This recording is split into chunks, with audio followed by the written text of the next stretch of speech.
views expressed on this program are those of the hosts, guests, and callers, and are not necessarily those of this station, its management, or other advertisers. You're listening to Transformation Talk Radio.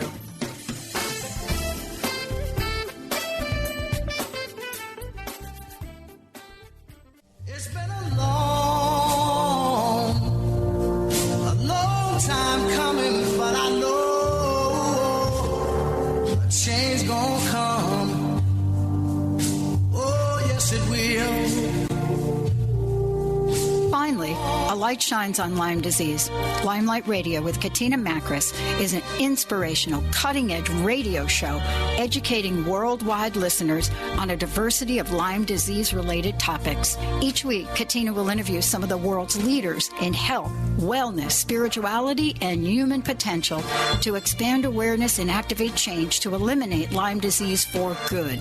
Limelight Radio is a much-needed venue for the USA's #1 fastest-spreading infectious illness. Katina is an award-winning author, a natural healthcare practitioner with over 30 years' experience, and most importantly, a healing force with her own personal Lyme journey. Be part of a movement to help end the suffering and confusion surrounding Lyme disease and begin to take action. Now here's your host, Katina Mak. Then I go to my brother.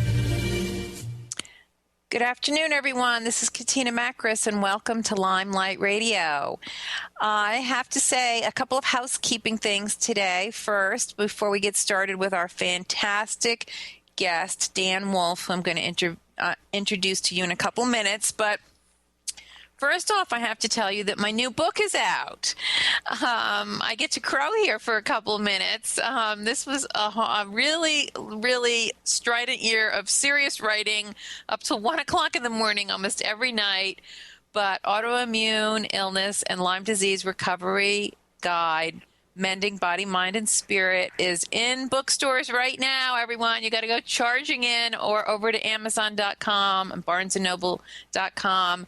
I wrote this book for you. This is really the book that puts together the crossovers between all the autoimmune style illnesses and tick-borne diseases, how we can see these organisms at play creating chronic inflammation in our bodies, and alongside other factors like mold exposures and heavy metals, why our systems go awry and we can end up with autoimmune style diseases like MS and fibromyalgia and chronic fatigue syndrome. So I was busy at work, as I said, feverishly working for over a year. And this book's already trending #1 in immunology at Amazon. So I'm really proud of it. I worked really hard.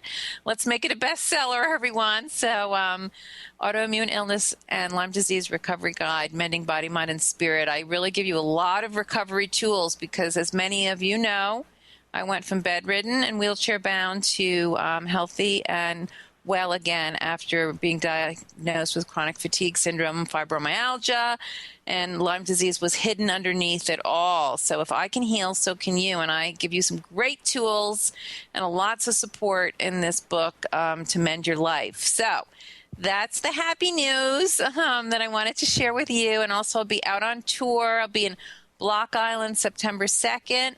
Harbor Baptist Church, and then I'll be out in Oregon for a bunch of events, which I'll tell you about next week. That's going to be an exciting time to come visit the Pacific Northwest. So with that, we're going to switch gears, and I'm going to tell you about our great guest, Dan Wolf, who I've known for a couple years now, and I admire greatly for his hard work out in the field, helping all of us who are dealing with ticks and all the organisms they carry, and what destruction they're wreaking in so many lives. And we're going to learn a lot about ticks today from Dan. He's really an expert on it. So let me give you a little bit about his bio, and then we'll get chatting. Okay, so Dan Wolf is the president and founder of Tick Ease, a products manufacturing company whose mission is to provide safe and effective tools for removing and repelling ticks, facilitating tick testing, and educating the public for the prevention of tick-borne illnesses like Lyme disease. Dan also founded Massachusetts Deer Service, a suburban deer management program aimed at controlling deer populations. He received his Bachelor's of Science degree in Business Administration from Skidmore College. So, Dan Wolf, welcome to Limelight Radio. Well, hello, Katina. It is so nice to be here, and I just want to mention something really quick regarding your introduction, and I want to say congratulations on your book. I know how hard you've worked on it. I've been following you, and I also want to let your listeners know that your story is one of inspiration, and I admire you so much for your path and for bringing your journey in front of so many people who may also be suffering and really not know what to do. So hats off to you. Thank you. Yeah, I know you'll do great with the book. And again, thanks so much for having me here. I can't wait to tell everybody about my experiences with ticks and how I think maybe we can help prevent some suffering. Definitely. You've got so much information to share. I mean, from the very first time I met you, we were just gabbing away. There's so much knowledge you have and experience. So thank you for joining us. And I want to also open up the phone lines, listeners. If you have questions for Dan or myself, feel free to dial in to the station. It's 800-930-2819. I'll say it again, 800-930-2819. So, Dan, let's get talking because we've got a lot of ground to cover. First of all, how even really did you get into the whole tick situation? Like, how did you even get involved?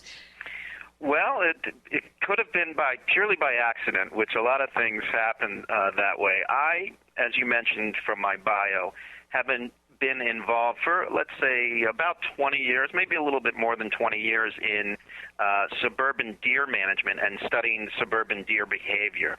I live in the Boston area, and we're experiencing a phenomenon which is occurring in other metropolitan areas where deer populations are increasing rapidly, and there's a whole host of problems that come with combining the white-tailed deer population with suburban environments. And one of those issues is the increase in ticks, particularly the deer tick, and how that relates to the increase in illnesses that are transmitted by those ticks. So that's how you got started, is that you were involved in the whole deer management side of it.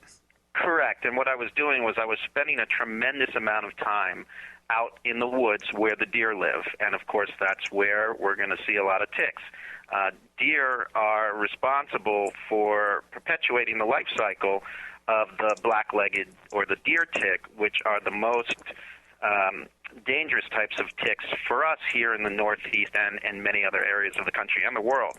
So basically what I was doing was I was kind of being a guinea pig, so to speak, for myself and also providing me an opportunity to learn more from experience about how ticks sort of tick, no pun intended. And I have actually estimated that I've been bitten or have had embedded deer ticks in my body somewhere between about 180 and 200 times. Oh, my God, so, Dan. I mean, I usually average somewhere between 8 and 10 per year, and I've just simply multiplied that by 20, and you get that large number. Now, for some reason, it may be just dumb luck, or it may be because I'm quite aware of these ticks on my body. I have never had any confirmed case of any tick-borne illness. Thank God. Thank God. Oh, my God. Your genetics probably help, too, because we've learned a lot about Lyme disease and people's predispositions. But holy cow, that's a huge amount of exposure. Thank God you're safe.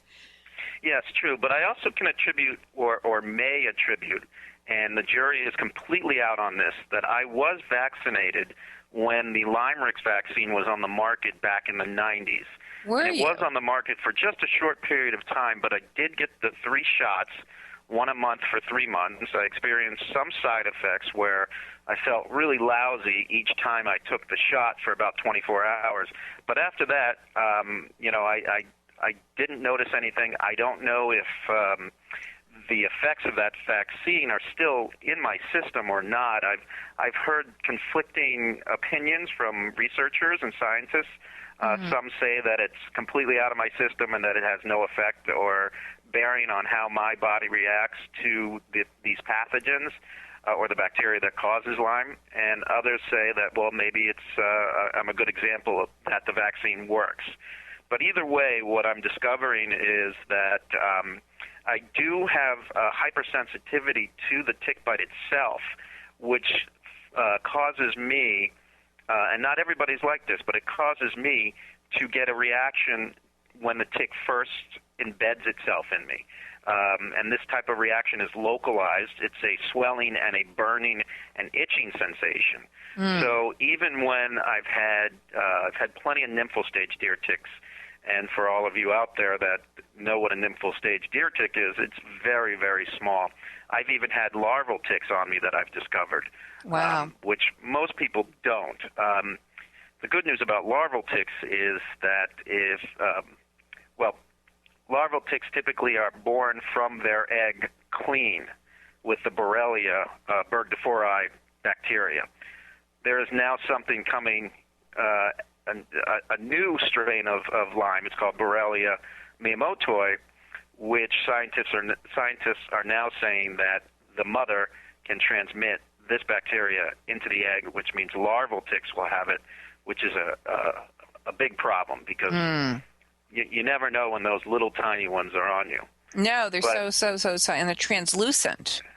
Right. Plus, a lot of people don't get that type of reaction. I kind of look at it whereas a very small percentage of the population of people that get exposed to ticks like myself really don't or very rarely get ill or have symptoms of Lyme or other tick-borne illnesses. A general majority of the population can get the infection, get treated, and then respond very well. And then there's a smaller percent on the other side that just, as you know, just the bacteria wreaks havoc on our systems. I know.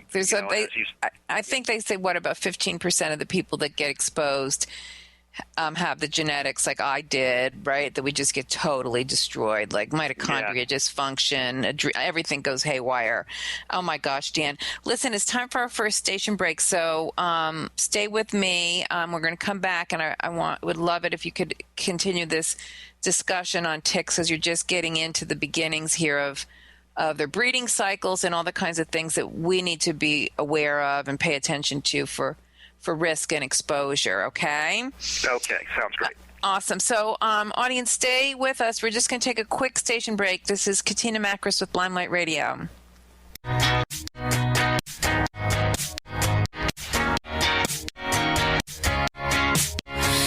a stranger in my bed. There's a pounding in my head. Glitter all over the room. Pink flamingos in the pool. I smell like a mini bar. DJ's passed out in the yard. Bobby's on the barbecue. This a hickey or roots. Pictures of... Tune in to the hit show Masters Chambers with your trusted friend Connie Fife. Mondays, 1 p.m. Pacific, 4 p.m. Eastern on TransformationTalkRadio.com. Each week, Connie will connect you with the best thought leaders from around the globe to share their strategies and best practices. Getting better together. To book Connie, visit ConnieFifeSpeaks.com. Tune in each Wednesday at 1 p.m. Pacific Time, 4 Eastern Time on Transformation Talk Radio to Limelight Radio with Katina Mak. This is an inspirational, cutting-edge radio show educating worldwide listeners on a diversity of Lyme disease-related topics. Each week, Katina will interview some of the world's leaders in health, wellness, spirituality, and human potential. For more information, visit limelightradio.com. Clairvoyance, a gift few have, and even fewer match the powers of one of America's best. Dr. Linda Salvin. Dr. Linda's uncanny ability drills to the core of your issues to bring you quick and accurate answers and predictions. In more than 2 decades, Dr. Linda has helped over 75,000 people. On national radio, by phone, in person. When you Need answers, Dr. Linda makes it clear. Book your time with this legendary seer now. Click on lindasalvin.com or call 888-509-1077. Artie Hoffman is the hottest psychic with the warmest heart and the host of the hit show Angels and Answers. A renowned psychic, medium, spiritual life coach, and an entertaining motivational speaker, Artie has helped over 15,000 people with his amazing intuitive gifts, his passion, and his humor. Call 877-ANGEL-02 to schedule a personal reading or to have your own psychic Artie party. That's 877-ANGEL-02. And visit artiehoffman.com and Angels and Answers on Facebook. Tune in to The Jen Royster Show, intuitive guidance to inspire your life. Each Thursday at 8 a.m. Pacific and 11 a.m. Eastern on TransformationTalkRadio.com. This amazing show is an inspirational hour that will take you on an epic metaphysical journey to discover the spiritual approach to life's greatest challenges. Dr. Jen is an internationally known intuitive counselor, spiritual teacher, and energy healer. Call in for intuitive readings and visit JenRoyster.com for more information. Enlightening, humorous, and compassionate. Listen live to The Kelly Ballard Show, insight and inspiration from the great beyond. Kelly is a fourth-generation medium and intuitive who covers topics ranging from grief, spirit guides, and listening to your intuition. Kelly can help you get answers and guidance from the other side with a little bit of humor and a lot of healing. Tune in to The Kelly Ballard Show, Thursdays at 1 p.m. Pacific Time here on TransformationTalkRadio.com.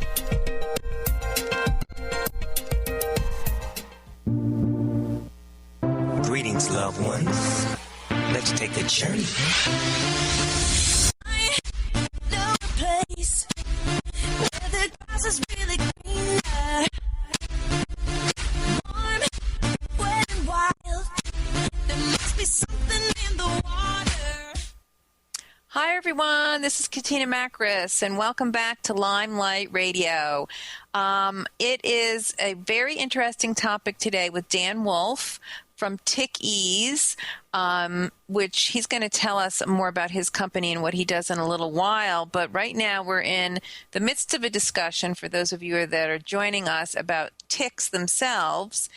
So Dan, let's pick up where we left off, and you started to educate us a little bit about the nymph ticks and the larva stages. And so let our listeners learn a little bit more about ticks, because I know, if you have dogs or you have, outdoor animals that you're used to removing ticks from their body. Like when I was a kid, we did the old fashioned thing with the match that we blow out and then and now we know this is all bad.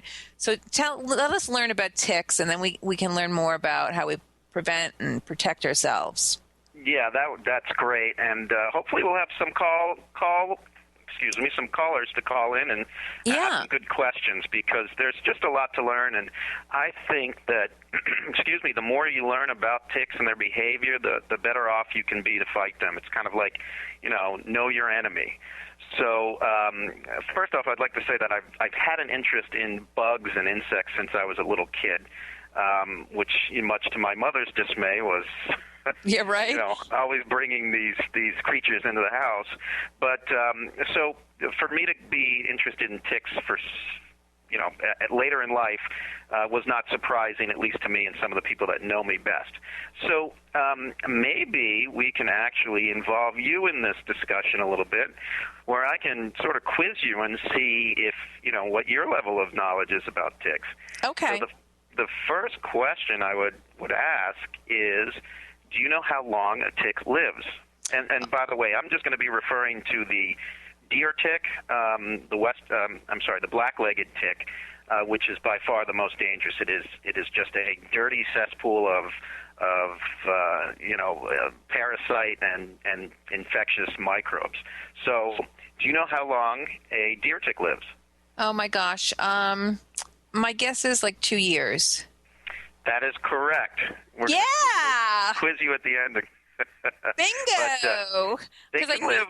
I knew they made it through the winter. That's why I thought, hey, they've got them. If they can make it through the winter, right?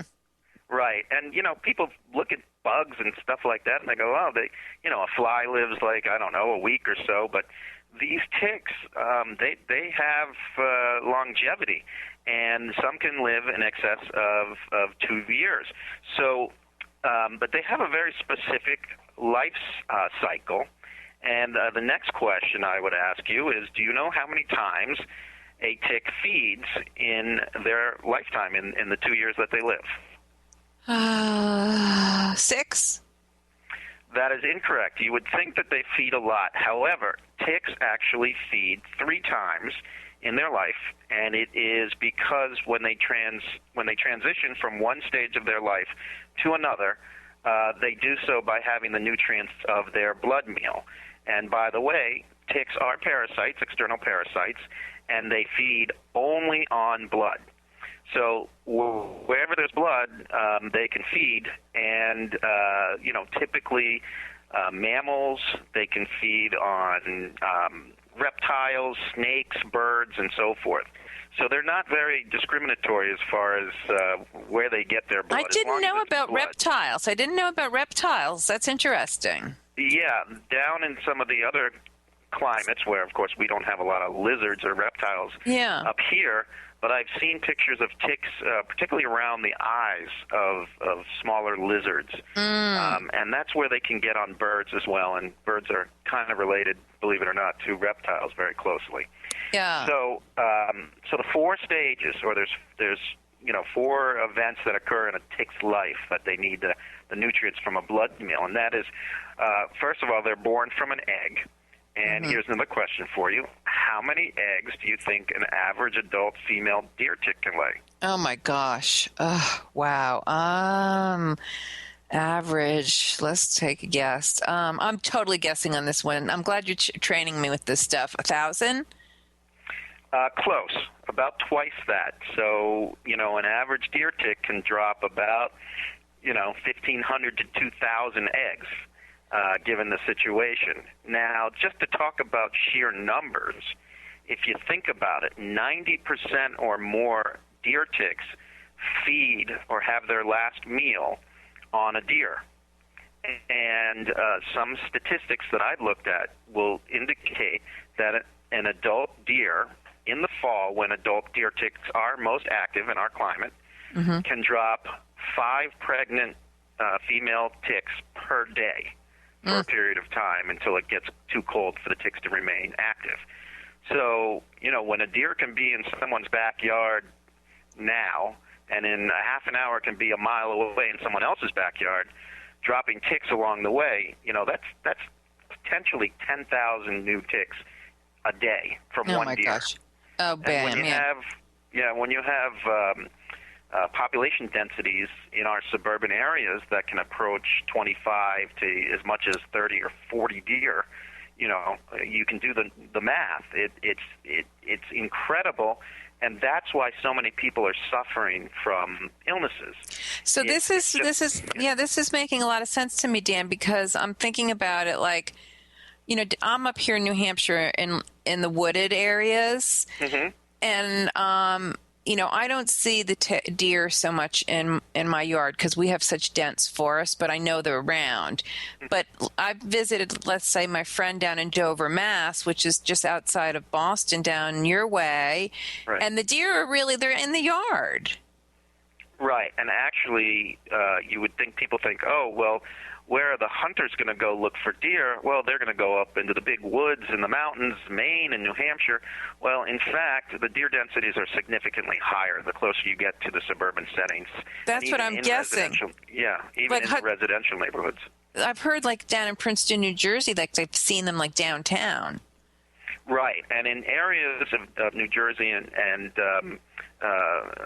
even Connecticut up to Rhode Island, we have densities that can approach 100 deer per square mile. Oh, my God. And that is significant because you're bringing so many different problems. One, of course, is the amount of ticks. Another one is the destruction of property as far as landscapes go. Another is vehicular collisions. People are hitting deer left and right.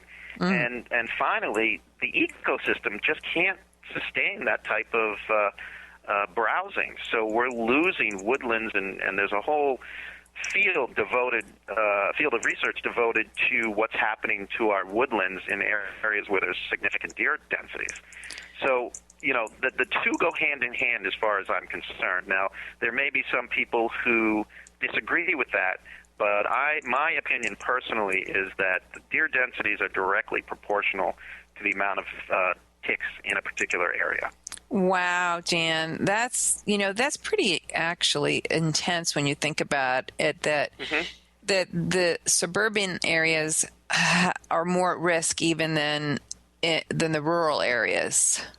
Well, sure, and people are kind of at odds as what to do about this. I mean, I've studied deer behavior in the suburbs, and a lot of people also think that, well, it's our fault because we're squeezing the deer out, we're encroaching on their habitat. While in fact, that's not the case. We actually have created an environment for the deer to thrive, and being such an adaptive species. When you provide deer with year-round sustenance, like our shrubs and landscapes, which are high in calories and high in nutrition, where Mother Nature out in the woods, typically the food sources end. When it gets cold and snow-covered, a lot of deer, naturally starve to death. But we're taking that component, out of the picture in the suburbs, and that's why the deer are thriving. Oh, so they like those things like the juniper bushes and the boxwoods and the rhododendrons and the azaleas and things. So well, yes. I mean, there's certainly some plants that they have a distaste for, but in the wintertime when they're starving, they're going to eat just about anything. And usually rhododendrons are a favorite food of theirs in the winter only, when it's cold and other food sources have kind of dried up. Wow, it's really interesting. But also, as you said, the figures, when you think about them carrying ticks on board, and then autumn, a lot of people don't realize that autumn's actually a very high risk time to become infected by a deer tick or get Lyme disease. Everyone always thinks spring, which is true, but you just pointed out to us what happens then with the cycle and then the pregnant tick falling off. Right. Well, adult ticks are active in the very end of the summer, and again, I'm referring to our climate up here in the Northeast. I'm not such an expert on other climates, but in the Northeast, in the fall, we have active adult deer ticks, which are finishing up their lives. And male deer ticks typically won't feed that last time. They will actually look to mate with the female who's taking that last blood meal to nourish her eggs. And usually they mate right while the female is feeding. So in the fall, when I've done my research, when I'm looking for ticks, and on the deer, you can actually see the male ticks in the act of mating with the female ticks while the female is eating. So boy, it's a bizarre thing to view. Yeah, right. Kind of getting a 2-for-1. But the males then will drop off and die, and the females will drop off and lay their eggs. Wow. But I didn't tell you. Okay, so there's an egg stage. Yeah, I've got to catch you, Dan, in the middle of your thought, because we have to go to a station break. Okay. So I got to catch you in the middle of your thought. Time is flying. Hold that thought, because then we got to come back and we've got to talk about removal of ticks and ID of ticks and prevention and all this. So audience, stay with us. We're going to be right back. Katina Mak with Limelight Radio.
Tune in to Lucid Planet Radio with Dr. Kelly Neff. This hit show will illuminate your senses and empower you beyond your daily stressors and hardships. Renowned psychologist and author Dr. Kelly will captivate you with far-reaching topics and amazing guests as you wake to the greatest version of yourself. Learn to tap into your intuitions, think critically about our world, heal emotional and psychological wounds, and follow your passions to live your dreams. The Lucid Planet, welcome home. Visit lucidplanetradio.com for more information.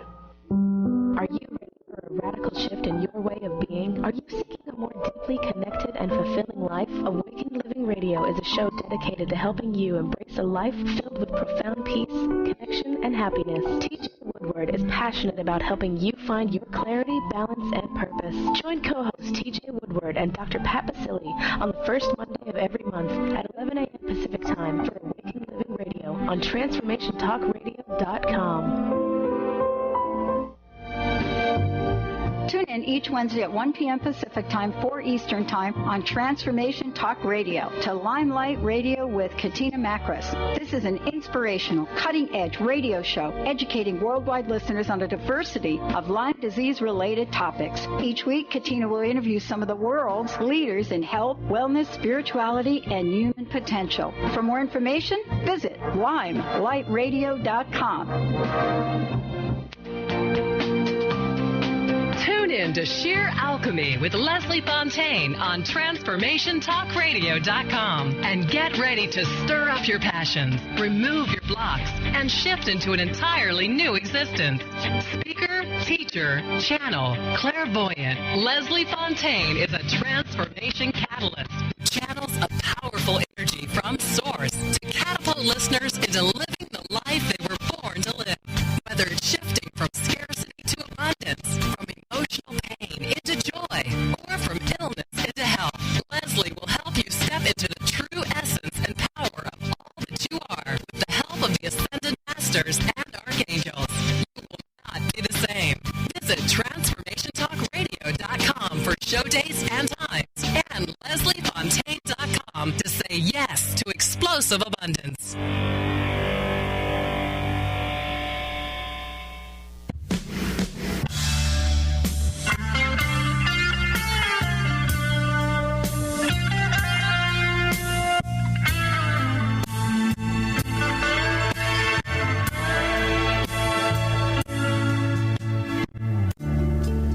She's faced the hardest times you could imagine. Welcome back to Limelight Radio, everyone. This is Katina Mak, and thank you to my very special producer, Brian Eugene Sullivan, for helping me with Limelight Radio these past 2 years and for your beautiful music you always give me. Oh, thank you. Thanks I love Brian. He's really a gem.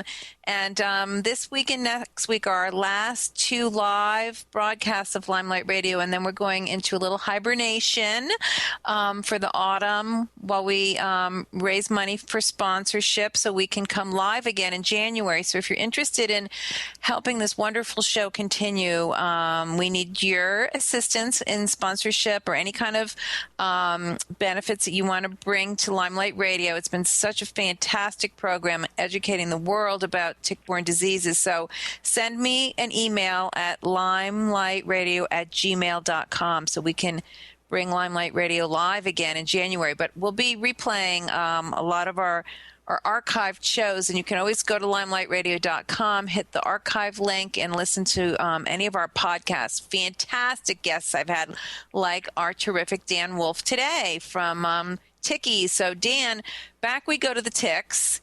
We're learning about their breeding cycle, and let our audience know. You started to tell us about spring and late summer and fall, and what do people need to do for prevention? Let's talk about prevention, and then we'll talk about actually removing and identifying the ticks. But prevention's a big, big question on everyone's mind. Yes, and prevention it covers such a wide range of areas for ticks. It's incredible, and I know our time is flying by, and I just get I'm very passionate about talking about ticks and educating. So I'll try to keep focused, but I kind of go off on some tangents. So bring me back if I do that. The other thing I'm going to do is I'm going to interject some quick tips randomly, if that's okay, and I'll interject some more questions for you regarding ticks themselves. So here's a quick question for you, Katina. Is Lyme disease the only type of illness you can get from a deer tick? No. Aha. You are correct. There are a lot of different pathogens that you can get from one bite, in fact. And the deer tick up in our area can actually infect its host with a parasite, a virus, and a bacteria, all from the same bite. So we really need to be careful. And there's some information online that will describe. I can't get into it now. We just don't have the time. But there's research you can Google and find online that'll describe some of the what we call co-infections that occur with tick-borne disease. Lyme disease is by far the most well-known. However, there's other ones that are kind of their incidences of diseases amongst people are increasing very rapidly. So we need to be concerned about that as well. One of the biggest ones that we're seeing up here now that we worry about is Babesia, which is a parasite similar to malaria that you can get, in addition or separately from Lyme disease. I had it. It's horrible. Oh, it's terrible. And the problem with Babesia is it has an acute onset of symptoms. And there are high-risk groups. For example, if someone is HIV positive, is undergoing chemotherapy, is elderly, or is in the absence of a spleen, or taking immunosuppressant medications, these are very high-risk groups, and you really need to get treated quickly. The other important thing to note about the co-infections is tick testing, which you mentioned earlier. And my company, Tick Ease, works very closely with the University of Massachusetts in Amherst and their laboratory of medical zoology to help facilitate tick testing. Now, it is a fee-based service, but it's important that if you do find a tick on your body and you remove it, to save the tick. Now, you can save that tick and send it in for testing. I believe it's somewhere around $50, and now they actually are testing for 4 different microbes automatically under that fee. They used to only do the Lyme or Borrelia, which was something that they require. Now it's Borrelia burgdorferi, which is the bacteria that causes your quote-unquote standard Lyme. Then there's a Borrelia miyamotoi, which is another strain of the Lyme or the Borrelia bacteria. It also tests for anaplasmosis, which is another bacteria that can make you sick, and Babesia, which I mentioned, which is the parasite. So why is it important to save the tick? Well, you pull the tick off, put it into a Ziploc baggie, and label it with your name, the date, where you think you got the tick, and if possible, how long you think that tick was in you for. I have these baggies all over my house. Wow. They're stuck on the bulletin boards. They're in a file. I save them because then if I begin to exhibit symptoms, if I didn't want to send it in right away, I can refer back to that particular tick, send it in, and then with that information that I get from the Laboratory of Medical Zoology, I can share that with my physician. So, for example, if you get a tick that tests positive for Babesia but not for Lyme, the physician and yourself can determine what is the best treatment plan for that, because Lyme is treated differently than Babesia. Right. So it can be very helpful.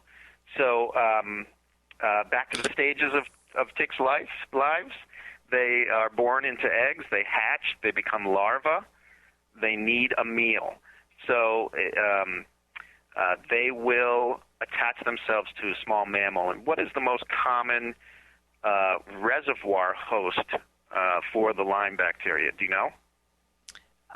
Reservoir host, I would think would be a warm-blooded mammal. Correct. Like a mouse or a rodent, right? By far, in this world of Lyme disease in which we live, white-footed mice are the biggest culprits. And the interesting thing about it is that if a tick bites a mouse that has the Lyme bacteria in it, the tick then becomes infected, and then it retains that bacteria throughout its life. If the mouse is uninfected but the tick is infected, the tick can give the bacteria to the mouse, and then subsequent ticks that bite that mouse will then pick it up off of the mouse. Right. Yeah, it's like ping pong there. Right. They go back and forth, and I know because I've visited all over the country, Florida, North Carolina, the Pacific Northwest, California, Minnesota, I mean, the illness is everywhere. The migratory birds have carried it. As you said, deer can cover hundreds of miles. So, I mean, the ticks are everywhere, and whether rodents are bringing them along, but we're all at high risk. Correct. And so prevention, as you mentioned earlier, becomes key. And there are a lot of people that can tell you, how to protect your yard, how to protect your pets. My area of expertise is really on learning about how ticks bite you and proper removal. Because, what I consider people should have a prevention tool chest and should have tools of varying types, whether or not it be treated clothing or skin repellents or prepping their yards. But you should have a prevention tool chest. I like that idea. I really like that idea, Dan, because you remember this spring when I had like that freak out spell when my dog was bringing like 6 ticks a day in the house? I do remember. And I was like calling and texting you like in a panic, like, oh my God, how do I stop this? I was so flipped out over it. It was a terrible season. So, but you know what? When you come back, we have to take a station break. When we come back from a station break, let's talk about the prevention toolbox that we all need to have. This is like salient. Then we'll have to put it up in a blog. Yeah, that sounds great. Let's do that. All right, so everyone stay tuned. This is Katina Mak. We're visiting with Dan Wolf. We're going to come right back with Limelight Radio.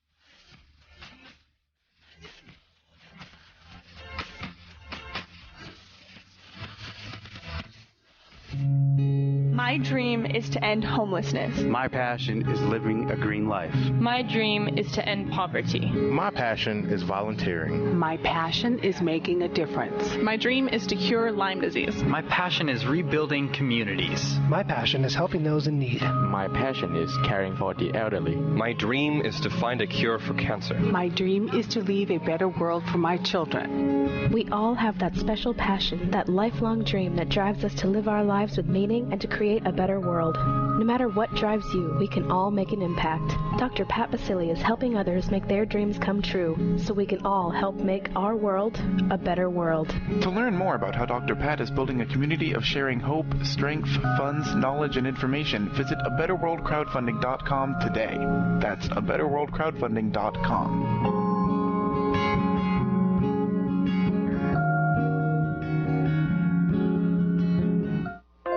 Naturopathic doctor, founder of the Martha's Vineyard Holistic Retreat, and author of the New York Times bestseller 21 Pounds in 21 Days, Dr. Ronnie DeLuce has helped tens of thousands of people, including celebrities and athletes, with her message of lifestyle change. Now Dr. Ronnie DeLuce wants to help you.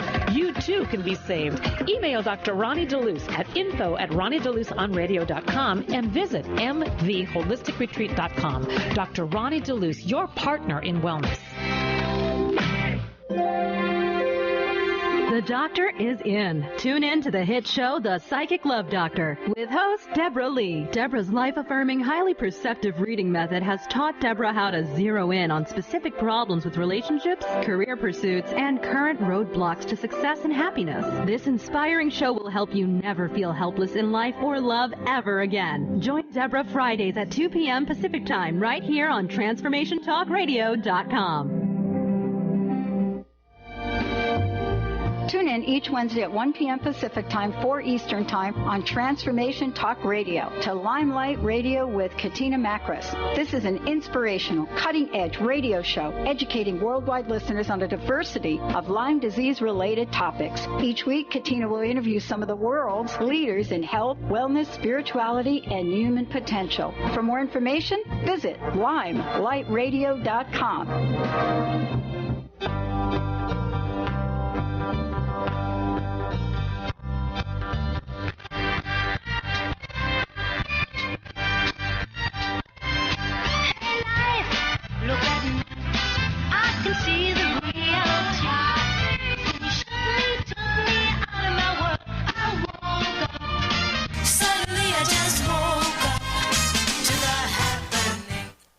Welcome back to Limelight Radio, everyone. This is Katina Makris. I hope you're enjoying the show today. Dan is a wealth of information. Dan, first of all, let's mention your website right now before we forget. Okay, it's very easy. www.tickease.com. That's T-I-C-K, like tick, and the word ease, E-A-S-E, and that's all one word, Tickease.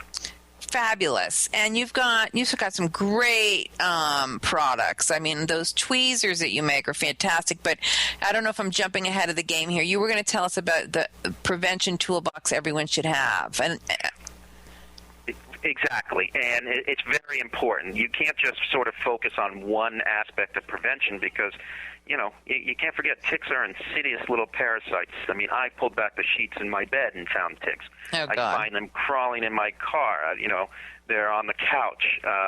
And I've got 2 dogs here, and I'm a single dad with 2 boys living at home.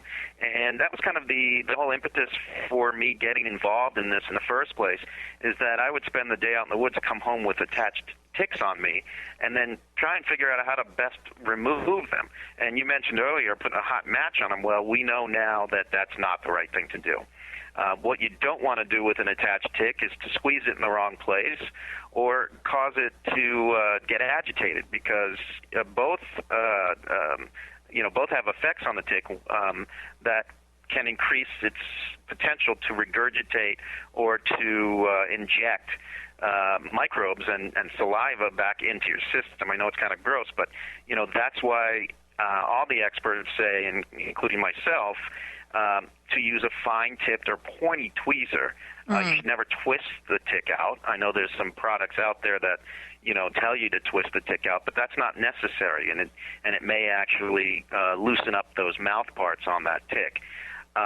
There's other products that rely on a kind of a scoop-out method. You know, there's a spoon, and it's important to get a durable product. I designed a product that's basically a 2-sided stainless steel, fine-tipped, angled tweezer on one side, and a flat slotted scoop method on the back side.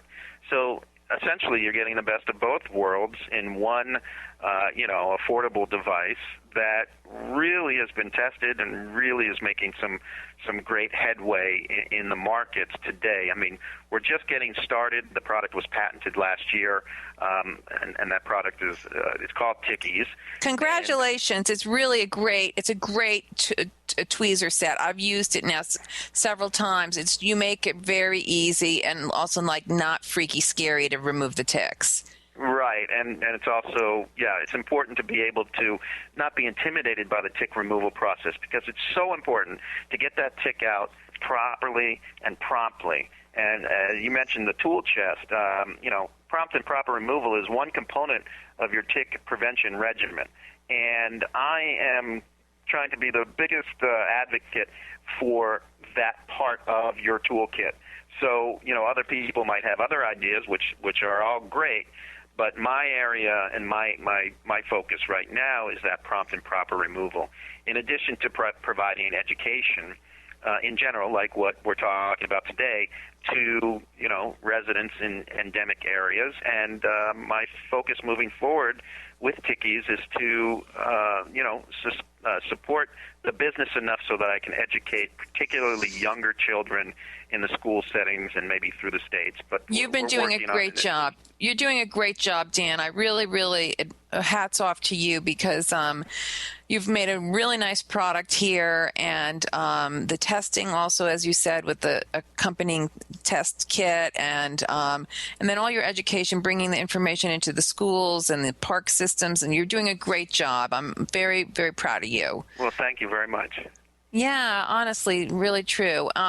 So people with their prevention, they should have your Tickies tools with them. They should also have some kind of repellent, right? Yeah, repellents are good. It's not going to hurt. Repellents typically don't work as well for ticks as they will other flying insects like mosquitoes and biting flies. And the problem is that ticks are kind of slow-moving, just crawling around. They can't land on you and go yuck and then run away. They tend to stay closer to your body and will move up your pants leg and into your areas that you don't want to talk about, where you're typically not putting repellent on. So they'll kind of just move away from it until they find a nice place to bite. Or you can bring them in, then they get repelled and they fall off on your floor. They're not dead, so they can continue to search you out. I know. I hate that. I told you that thing. I found it on the wall near my dryer because they're heat-seeking, and they were going towards the dryer. And I thought, oh, my God, that gave me an idea. Random tip number one, and I know it's the end of the show, but when you are out in an area where there are ticks, before you enter your home or right when you get in your front door, take off all your clothes, throw them in a hot dryer 15 to 20 minutes. A little longer if it's winter time because your clothes are more insulated. Yes, I know that one. Put on high heat, right? Yes, ticks hate dry heat, as I like to say, as much as we hate ticks. I know. So anyway, we've only got a couple minutes left here, Dan. So what would you like to make sure we don't forget to say? Well, another motto of mine is don't neglect your crevices. So do tick checks on yourself, your family members, and your pets. Use the dryer tip that I mentioned earlier. Don't forget to save the tick whenever you remove it, and remove it promptly and properly, and Tickies is a great way to do that. You can, of course, go to the website at tickies.com. Also, I have a toll-free number. It's 855-TICK-READY. So if anybody wants to call and chat, if they have any questions, I usually answer that phone all the time. Oh, that's wonderful, Dan. Thank you so much for being so available to people, for coming on the show today and help educate our listeners about ticks, about the whole life cycle, what we can do for prevention, and then for also designing this terrific product line. I can vouch for it. I've used it, as I said, here with myself and the pets, and you're really doing a remarkable line of work here, because this epidemic is surging, and as you explained to us, the tick population is just exploding, and the mammals are carrying them everywhere. So thank you so much for your hard work, and I really will look forward to having you back on in the future. Well, I'd love to come back on, and I also appreciate everything that you've been doing in your area as well. Oh, thank you so much for saying that, Dan. Yeah, it's you and I are right there in the trenches, aren't we, facing this epidemic right on the front line, and it's hard to see the suffering, but on the other hand, I feel like you and I both have this share the same philosophy. You can't stop. Once you get started, you can't stop. We can't let this epidemic progress any farther. That's true. That's right. Yeah. So anyway, audience, I hope you enjoyed today's show. We will be back live next week, and this show I'll put up on podcast tomorrow. You'll be able to go to limelightradio.com, hit the archive link, and this interview will be available, and you can share it with your friends. And all our shows are archived there. So thank you all for tuning in, and thank you, Dan Wolf, for joining me today. I look forward to seeing you at another conference together. Yes, hope to see you soon. All right. Thank you, everyone. This is Katina Mak with Limelight Radio. I don't know what's up there.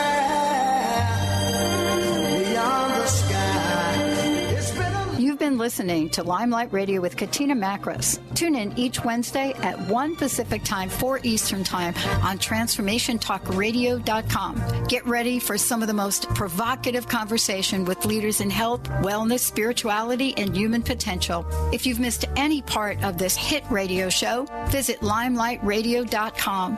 That's LimelighRadio.com. We'll see you next week on Limelight Radio with Katina Makris.